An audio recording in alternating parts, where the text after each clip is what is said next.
Welcome to the Deep Dive. Today we are unpacking a life story marked by, well, unparalleled musical genius and really deep personal turmoil, the life and career of Amy Jade Winehouse. Hmm. And this deep dive, I think it's necessary because when you really dig into the raw source material, her story isn't just, a simple list of songs and struggles. It's a study in extremes. Exactly. Born in London, 1983, and tragically gone in 2011, Uh, at that infamous age, 27. right. And when we navigate the sources, the dichotomy, that split in her existence, it's just so stark.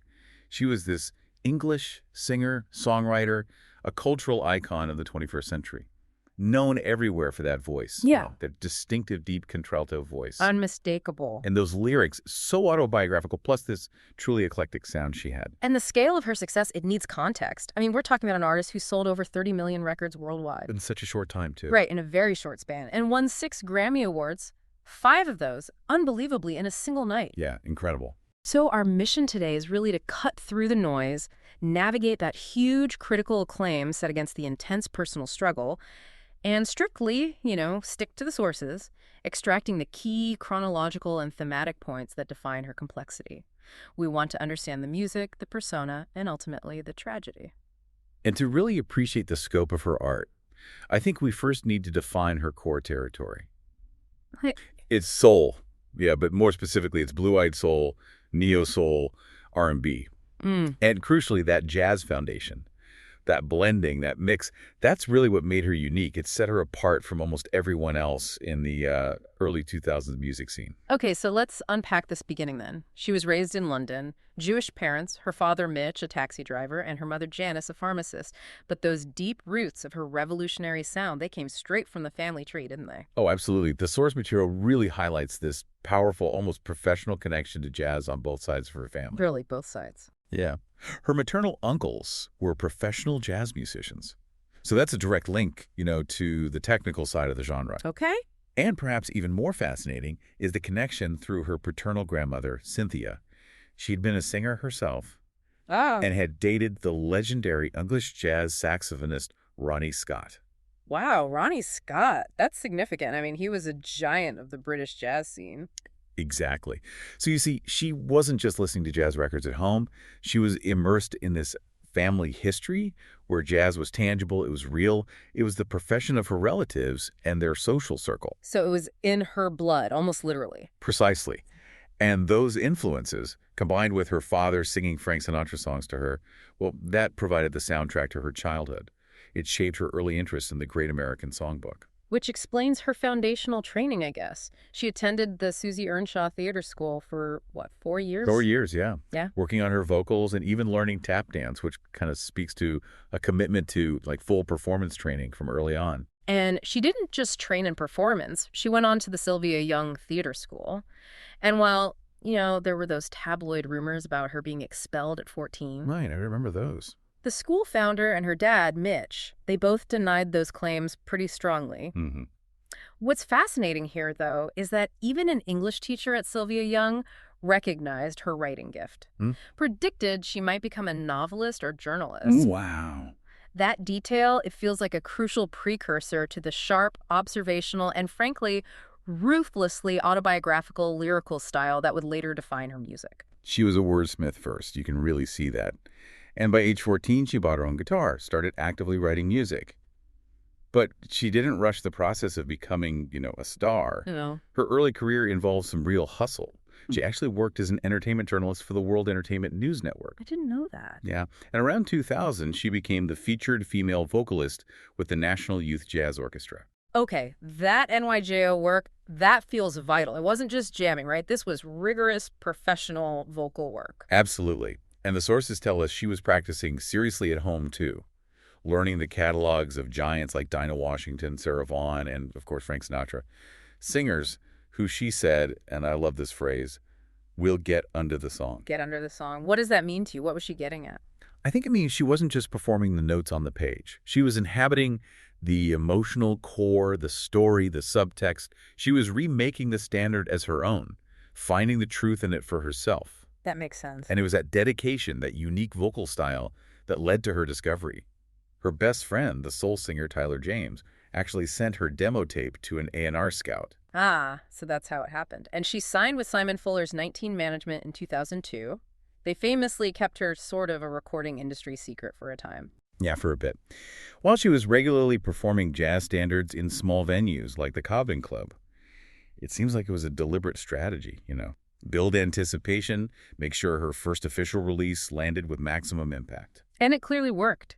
She secured a deal with Island Records, a crucial publishing deal with EMI, Mm-hmm. which kicked off that working relationship with producer Salam Raimi. He was instrumental to her debut, wasn't he? Absolutely. Foundational. And that debut album, Frank, arrived in 2003, predominantly jazz-influenced, as we said, and she co-wrote nearly every song on it, minus a couple of covers. Right. The critical reception was just overwhelmingly positive, praising the cool, critical bass in her lyrics.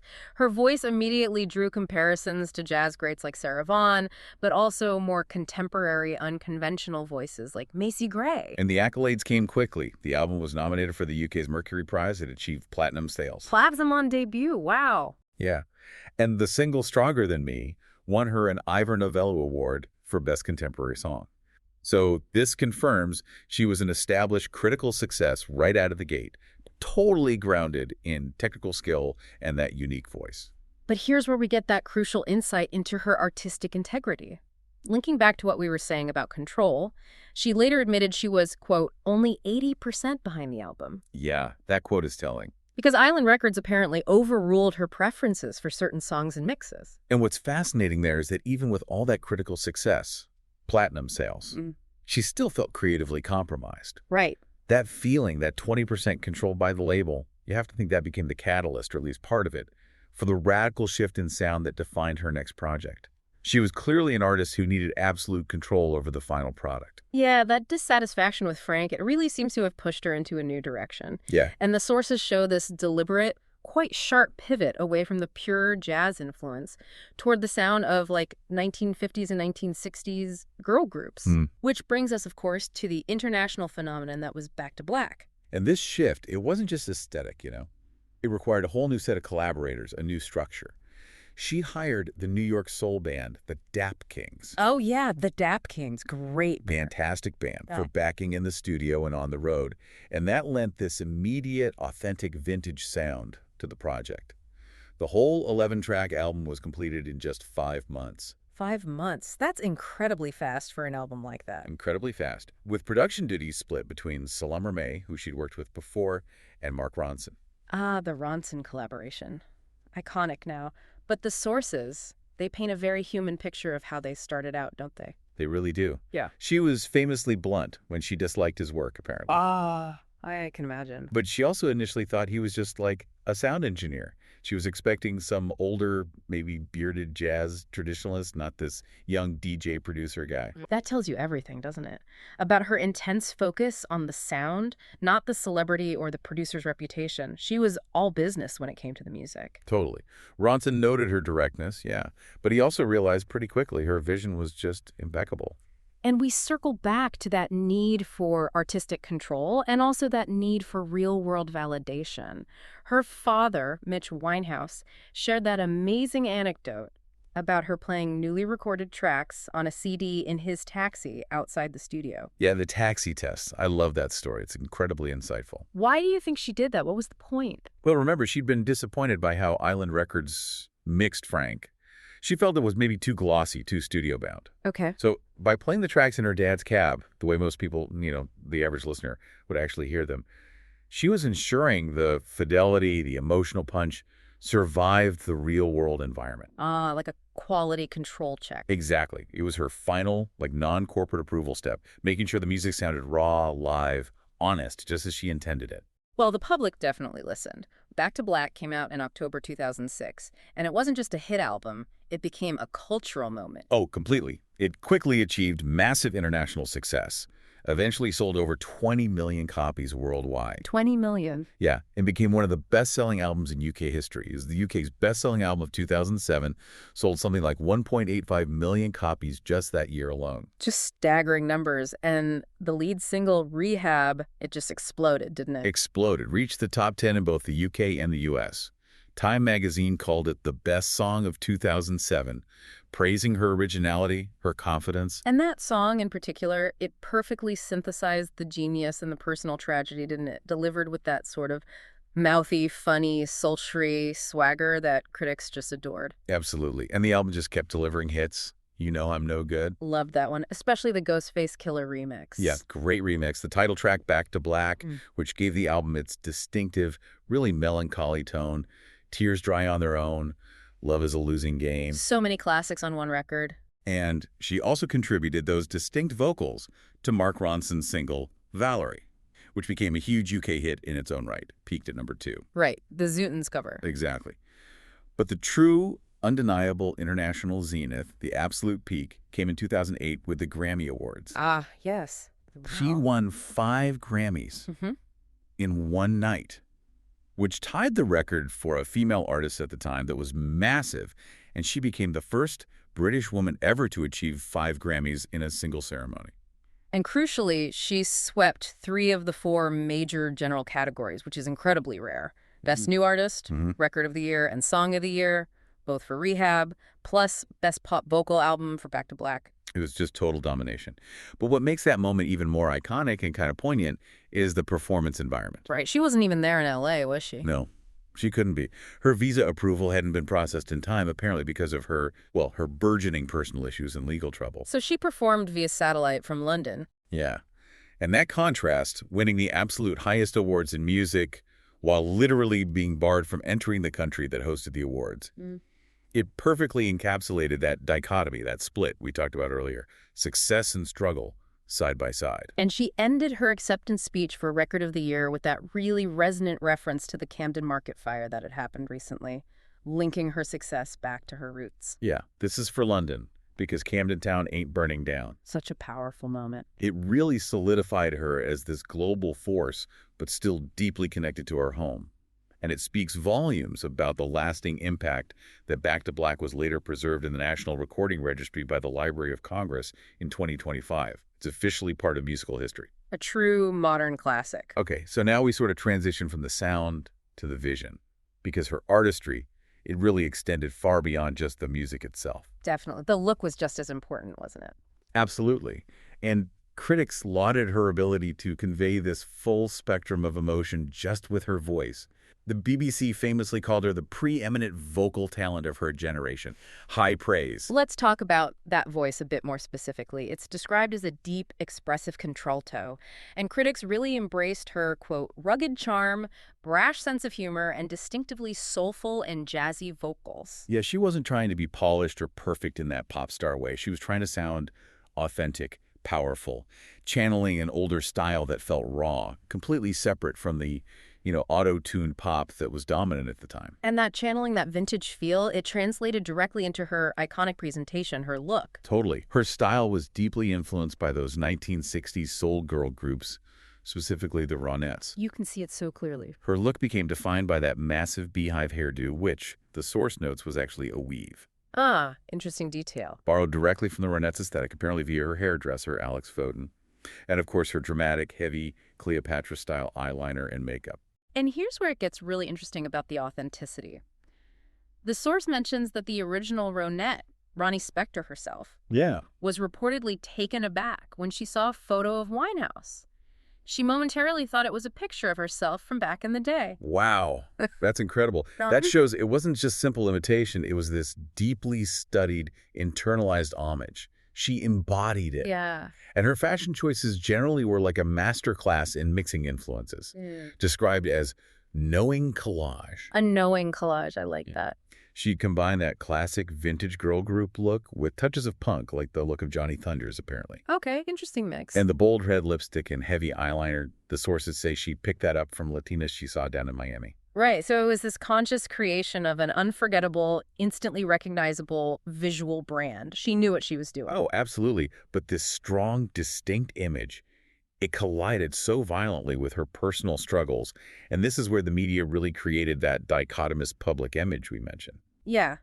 The narrative became undeniable critical success versus intense, very public personal turmoil. Yes, and the media absolutely loved that contrast. The New Statesman called her a filthy-mouthed, down-to-earth diva, which sounds almost complimentary in its rawness. Kind of, yeah. But then Newsweek was much harsher, referring to her as a perfect storm of sex kitten, raw talent, and poor impulse control. Ouch, that's brutal. Brutal. They basically framed her entire existence as this sort of car crash you couldn't look away from. And we see the absurdity of this duality play out in things like the awards circuit. In 2008, the same year she's sweeping the Grammys, she's nominated for Best Solo Artist at the NME Awards, celebrating her talent. Right. But she simultaneously gets awarded Worst Dressed Performer at the same ceremony and ranked #2 on Richard Blackwell's infamous 10 Worst Dressed Women list. It's mad, isn't it? The industry just couldn't decide if she was a genius or a joke, or maybe both at the same time. And this fracturing of her image, ironically, it served the bottom line, didn't it? Sadly, yes. Her record label even noted that the extensive, often really intrusive media coverage actually increased record sales. The public was consuming the drama right alongside the music. Which raises that important question the sources themselves grapple with. The responsibility of the media in all this. BBC Radio Scotland actually held a debate on whether her lifestyle was truly newsworthy, suggesting the BBC and media in general were complicit in undermining celebrities. That's a strong charge. Complicit. Yeah. But you can see the argument. They were documenting the collapse while simultaneously fueling the environment that perhaps accelerated it. The relentless focus on her looks, her intoxication, her missteps. It became just as much a part of her public image as the Beehive itself. It must have been unbearable. Okay, so shifting more fully now to the personal side, the sources document a truly tumultuous and often very public relationship history, especially, of course, with Blake Fielder Civil, whom she married back in May 2007. Yeah, that relationship seemed to define so much of that period. And volatile seems like an understatement. Toxic might be closer. I think that's fair. The honesty here, even from Winehouse herself in interviews, is pretty shocking sometimes. Like what? Well, she openly admitted that when she was drinking, she could be violent towards him, saying, quote, "If he says one thing I don't like, that I'll chin him." Wow, that's direct. Very. Yeah. And shortly after their marriage, they were famously photographed, bruised, and bloodied in the street after an alleged fight. Though she claimed her injuries were self-inflicted at the time, the lack of stability was immediately public. And the drug use was heavily tied to that relationship, wasn't it? Tragically, yes. The darkest detail probably comes from Fielder Civil himself, who publicly confessed years later to having introduced her to hard drugs, specifically crack cocaine and heroin. He admitted that. He did, yeah. The source material even mentions this devastating conversation they allegedly had during one of his prison visits, where they supposedly discussed cutting themselves to ease withdrawal symptoms. Just horrifying. And Fielder Civil faced his own serious legal troubles during their marriage. He was jailed from 2008 to 2009 for grievous bodily harm and attempting to pervert the course of justice. Right, related to paying off a pub landlord he'd assaulted. And the source notes, the prosecution argued that the payoff money actually came from Winehouse, although her father, Mitch, who managed her finances, publicly denied that specific claim. It was all just incredibly messy. Incredibly messy. The marriage eventually ended, with the divorce finalized in August 2009. And Winehouse summarized the relationship very plainly, stating that her whole marriage was based on doing drugs. God, that's an intense, tragic assessment of such a core relationship in her life. It really is. Following this, she dated the film director Red Kravis right up until her death. And there were reports suggesting they planned to marry and have children. Oh, really? But then complicating that, there were also conflicting reports suggesting she discussed remarriage with Fielder Civil in that same year. So it seems her emotional ties were still quite complex. It sounds incredibly complicated. And looking at her health struggles more broadly, the timeline is just deeply tragic. The sources point to heavy drinking, drug use, and significant weight loss starting around 2005. Yeah, even before Back to Black fully exploded. And her family, according to the sources, believed that the death of her grandmother, Cynthia, the same grandmother who connected her to Ronnie Scott in the jazz world. Right, this summer. That her death in mid-2006 might have triggered her addiction in earnest, like removing a key stabilizing figure in her life. That's a powerful claim about a potential tipping point. Does the source material offer any, professional confirmation of that specific link, or is that primarily the family's perspective on the emotional turning point? The sources mainly frame it as the family's narrative, their belief about the trigger, Hmm. but it certainly aligns chronologically with the escalation of her public spiral. Because by August 2007, she was hospitalized, following what was widely reported as an overdose of multiple drugs and alcohol. And it was around this period that she confessed, apparently to her doctors or therapists, problems with self-harm, depression, and also eating disorders. Which all kind of culminated very publicly in January 2008 when that tabloid video surfaced. The one appearing to show her smoking crack cocaine. Yeah, that video was everywhere. The international scrutiny was immediate and intense. Even the UN drug chief criticized her alleged habits for sending a bad message, though her spokesperson immediately refuted that, saying, she was actively trying to get better. And the source material clarifies a really crucial detail here, one that often gets overlooked in the broader narrative of just drugs killed Amy Winehouse. What's that? According to her physician, Dr. Christina Romet, Winehouse successfully quit illegal substances in 2008. Right. That is such a critical milestone to note. She actually overcame heroin and crack cocaine addiction, which is huge. Huge. But then, tragically, alcohol emerged as the dominant problem, essentially replacing the illegal drugs as the substance of choice. So she swapped one addiction for another, basically. It seems so. And furthermore, while she sought treatment for her immediate physical symptoms, doctors apparently recommended dialectical behavior therapy, DBT. Ah, yes. But she refused psychological therapy. Wait, just quickly, for listeners who might not be familiar, what exactly is dialectical behavior therapy? What does it involve? Right. So DBT, it's a specialized type of cognitive behavioral therapy. It's primarily designed to help individuals who experience really intense emotions and struggle with managing high-risk behaviors, things like substance abuse, self-harm, suicidal thoughts. Okay. It teaches practical skills, things like mindfulness, how to regulate your emotions, how to tolerate distress without resorting to destructive behaviors, and also interpersonal effectiveness, like how to manage relationships better. So her refusal of it suggests What? a resistance to maybe addressing the underlying root emotional causes of her addiction, even while she managed to conquer the illegal substance use. That seems to be the implication in the source material, yes.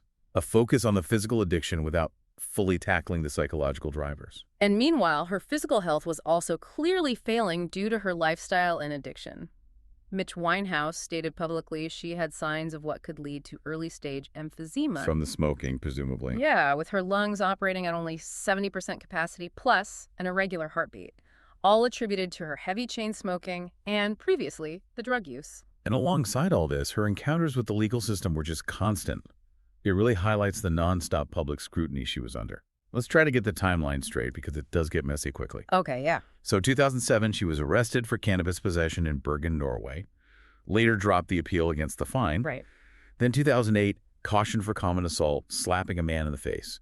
Arrested again for suspected drug possession following that video leak. Right. But those charges were dropped, weren't they? Yes, charges dropped eventually, due to lack of confirmation about what the substance actually was in the video. And she had to deal with full court proceedings, too. She was found not guilty of common assault against a dancer in 2009. Why was she found not guilty there? Because the defense successfully argued the key witnesses were intoxicated themselves, and the medical evidence didn't actually support a forceful punch. Ah, okay. Reasonable doubt. But she did plead guilty later that year to assaulting a theater manager during a Christmas pantomime she disrupted, received a conditional discharge for that one.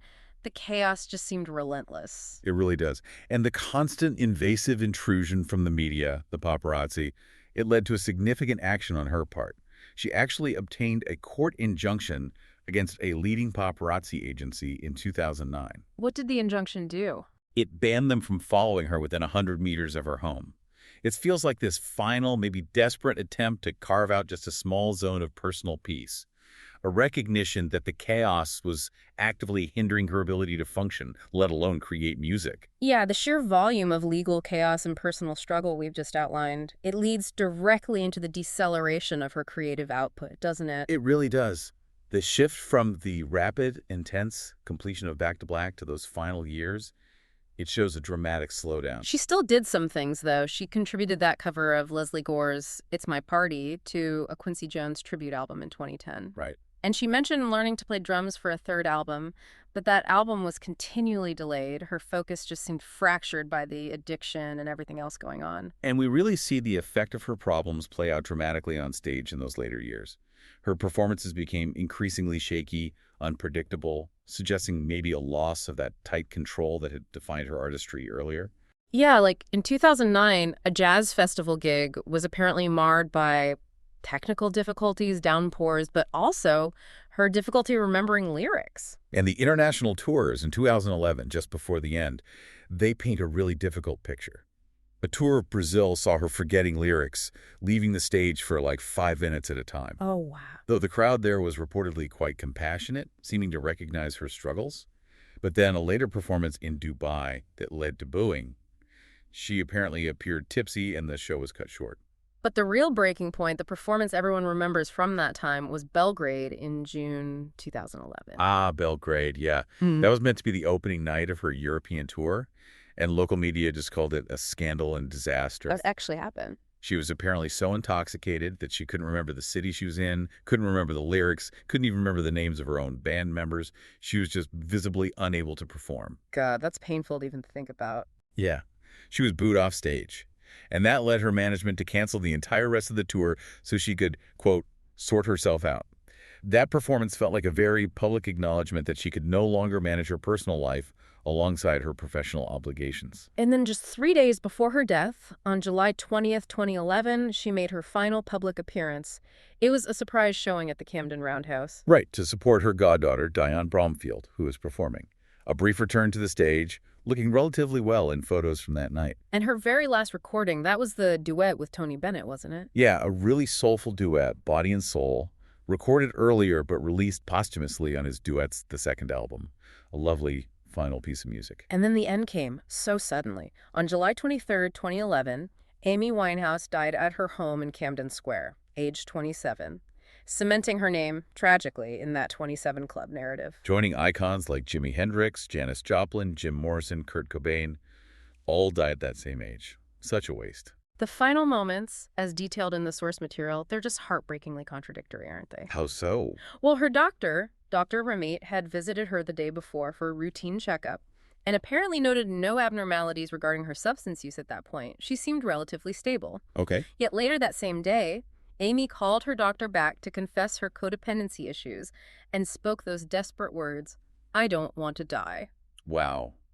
That is just utterly devastating detail to emerge from the sources.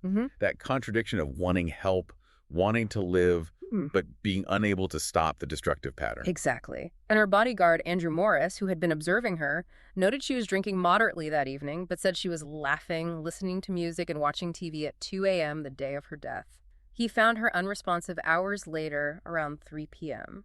And the initial speculation, of course, fueled by years of media sensationalism, immediately pointed towards a drug overdose. Right. That was the assumption everywhere. But the toxicology reports definitively disprove this. They showed no illegal substances in her system at the time of death. So it wasn't heroin or crack or anything like that? No. The cause was far simpler and, in a way, more tragic. It was a massive relapse into excessive alcohol consumption after a period of abstinence. The official coroner's report found her blood alcohol content was 416 milligrams per 100 milliliters. Which is just astronomical. That's over 5 times the legal drink-drive limit in the UK. Just a fatal level of alcohol. So the initial inquest and then a subsequent reopened inquest both ruled her death as death by misadventure, due to acute alcohol poisoning, concluding that she voluntarily consumed alcohol, a deliberate act that took an unexpected turn in that it caused her death. But what's important to remember here, and it's a crucial piece of insight into maybe her physical state, is the belief of her older brother, Alex. What did he believe? He argued publicly that bulimia, the eating disorder she'd battled for years, was actually the primary factor that killed her. How so? Bulimia killed her, not the alcohol. His argument was that the eating disorder left her physically much weaker and more susceptible to the fatal effects of that acute alcohol poisoning. Her body just couldn't handle the shock. And that's not just like an emotional statement from a grieving brother. There's some grounding for that. Well, medically speaking, prolonged bulimia can cause severe electrolyte imbalances. It puts immense stress on the heart and kidneys. So when an already compromised system is hit with such an extreme level of alcohol. The body just can't compensate. It drastically lowers the fatal dose threshold. Exactly. So her long-standing struggle with the eating disorder was, in Alex's view at least, the underlying reason her body failed so quickly when faced with that massive amount of alcohol. It's a really important perspective, often lost in the died from drinking narrative. That adds a whole other layer of tragedy to it, and posthumously, her influence just grew, didn't it? Immediately. Her album Back to Black briefly became the UK's best-selling album of the 21st century in the weeks after her death. And she broke a Guinness World Record for the most songs by a woman simultaneously on the UK singles chart. 8 tracks appeared at once. It just showed the sudden, deep resonance her music had once she was gone. It's interesting, though, because despite all the chaos surrounding her personal life, the sources show Winehouse wasn't just an artist. She was also an active businesswoman and, maybe surprisingly to some, a philanthropist. Yeah, let's talk about the business side first. In 2008, her estimated fortune was around $10 million, though it apparently dropped to about $5 million by 2009. Why the drop? Any reasons given? Likely a combination of things: legal fees, lifestyle costs, and probably interrupted touring revenue due to canceled shows. But despite this, she still commanded massive fees for private gigs, like around $1 million each for singing at private parties. £1 million for one party. Wow. Yeah, including one famous one for the Russian oligarch Roman Abramovich. And her entrepreneurial spirit, it led her to launch her own record label, didn't it? Lioness Records in 2009. That's right, Lioness Records. The name itself feels significant, doesn't it? Reflecting her astrological sign, Leo, and that personal fierceness she had. And the label's first signing was her own goddaughter, Dionne Bromfield, who was only 13 at the time. Yeah, which shows she was actively trying to mentor and support the next generation of talent, even amidst her own struggles. She also had that successful venture in the fashion world, the collaboration with Fred Perry. Oh yeah, the clothing line. That was huge. A 17-piece vintage-inspired collection released in 2010. And Fred Perry confirmed she was deeply involved, apparently giving crucial input on proportion, color, and fit. So it wasn't just her lending her name to it. No, it sounds like she was really extending her meticulously curated 1960s style into a commercial line. It featured things like capri pants, a bowling dress, a trench coat, all very Amy. And the success of that collaboration was such that even after her death, 3 more collections that she had already designed were released at her family's request. It really cemented her status as a style icon whose vision went beyond just the recording studio. But beyond the business side, the source documents her quieter generosity, too. Like what? Well, she donated significant time and money to various children's charities. And she campaigned actively on local issues, like joining the effort to stop a block of flats being built near the George Tavern music venue in East London, trying to protect the local music scene. And there's that particularly touching anecdote about her personal philanthropy. Right. During her long stay in St. Lucia in 2009. Right. She apparently secretly paid £4,000 for urgent, potentially life-saving surgery for a local Caribbean man, Julian Jean de Baptiste. Secretly, so no publicity. Exactly. An act done entirely without publicity, which maybe showcases a private side to her character that often went unmentioned in the tabloid frenzy. There was also that highly publicized adoption controversy during that same St. Lucia stay, wasn't there? Yeah, reports circulated everywhere that she was planning to adopt a 10-year-old local girl named Danica Augustine, with whom she'd clearly formed a really deep bond. But her representative ultimately denied the formal adoption claim, though the affection and the bond itself were undeniable. But the most enduring business and philanthropic legacy surely has to be the Amy Winehouse Foundation, AWF. Absolutely, which her family launched on what would have been her 28th birthday, September 14th, 2011, just weeks after her death. And her older brother, Alex, the one who spoke about the bulimia link, he now works full-time for the organization, right? That's right. And the mission is deeply personal, obviously, and very clear, to help vulnerable and disadvantaged young people, and specifically to prevent the tragic effects of drug and alcohol misuse, addressing the very issues that consumed her own life. And they have concrete programs. Yeah, they launched the Amy Winehouse Foundation Resilience Program for schools back in 2013. It focuses on drug, alcohol, and emotional health education in UK schools. Often working with people with lived experience, like Russell Brand, helped launch it to deliver the message more effectively. So turning her tragedy into something positive for others. Exactly. And beyond the foundation, her purely cultural impact is just staggering when you look back. Critics universally lauded her ability to convey that raw, complex emotion with her unique contralto voice. Even Bob Dylan paid tribute, didn't he? Calling her the last real individualist around. High praise from Dylan. Very high praise. And she influenced a whole generation of artists who emerged shortly after her. People like Adele, Lady Gaga, Bruno Mars, Sam Smith, Lana Del Rey, even Billie Eilish. Wow, that's a huge list. Yeah, they've all credited her in some way for paving the way, demonstrating that raw, classic soul and jazz could be commercially viable again in the modern era, provided it was delivered with that kind of uncompromising lyrical honesty she had. And her story, it clearly continues to resonate. Through major projects like the Oscar-winning 2015 documentary Amy. Which was controversial in some ways, but powerful. Right. And the 2021 documentary Reclaiming Amy, which was narrated by her mother Janice and offered a different perspective, plus her parents' memoirs, and now the 2024 biopic Back to Black, all of it just testifies to the power of her tragically short career and her enduring presence in popular culture. Hashtag tag outro. So when we try to synthesize all the knowledge from these sources, the portrait of Amy Winehouse that emerges is really one of a rapid, almost blindingly intense ascent. You have the foundational jazz mastery in Frank, then the revolutionary traditional yet modern soul sound of Back to Black that took over the world, the creation of that absolutely indelible style. Yeah. And then the ultimate tragic collision of that genius with profound personal fragility and struggle. And her success, it feels like it was predicated entirely on her honesty, wasn't it? Her autobiographical songwriting was just so raw. It captured the reality of her struggles, from the rehab refusal to the toxic relationships, with such power that it connected globally. She literally took her deepest pain and turned it into world-changing music. So what does this all mean for you, the listener, trying to understand her? I think Winehouse's story is a profound illustration of how quickly and how thoroughly genius can emerge, but also just how fragile that boundary between artistic brilliance and self-destruction can be, especially when it's exacerbated by constant media intrusion and the disease of addiction. And she's constantly viewed through that lens of the 27 Club. It's almost become shorthand for her story. But her legacy, particularly when you consider her brother Alex's assertion that bulimia was the hidden physical killer, it reminds us that the simple narrative of died from drugs or died from alcohol often misses the deeper, more complex battle she was fighting for years. That's a really important point. So maybe this is the provocative thought to leave you with. If her ultimate contribution, beyond the timeless music, is the Amy Winehouse Foundation and its resilience program, if that work is dedicated to preventing the very issues that consumed her, helping vulnerable youth avoid those drug, alcohol, and emotional pitfalls, does that work have the potential to fundamentally change the narrative around the 27 Club? How do you mean?